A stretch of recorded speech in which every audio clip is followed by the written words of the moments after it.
નમસ્તે. આપણે રોજબરોજ બધા લોકો કાગળનો ઉપયોગ કરીએ છીએ, પરંતુ આ કાગળ આપણે બિનજરૂરી ઉપયોગ અને રફ વર્ક કરવા પણ ઉપયોગ કરતા હોઈએ છીએ, જેના લીધે વૃક્ષ અને પર્યાવરણને નુકસાન કરીએ છીએ.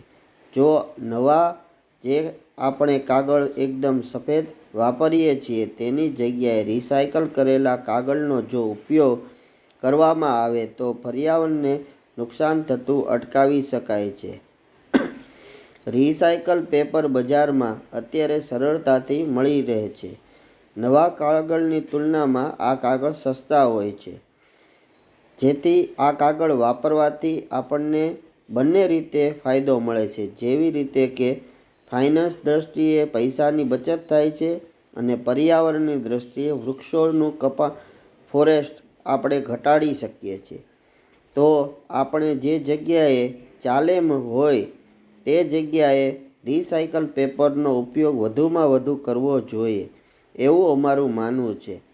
પર્યાવરણને બચાવવા માટે આપણે સૌ સાથે મળી આ પ્રયાસ કરીએ તો આપણે પર્યાવરણને બચાવી શકીએ સારી રીતે. અમારી ચેનલ દ્વારા આવા પર્યાવરણ બચાવવા માટેના વિડીયો માટે પ્રયત્ન કરવામાં આવે છે. તો અમારી ચેનલ પર જે પ્રથમ વખત આવેલો હોય તે અમારી ચેનલને સબસ્ક્રાઈબ કરશો અને અમારા વિડીયોને વધુમાં વધુ શેર, લાઈક અને કોમેન્ટ કરવા વિનંતી છે. આભાર.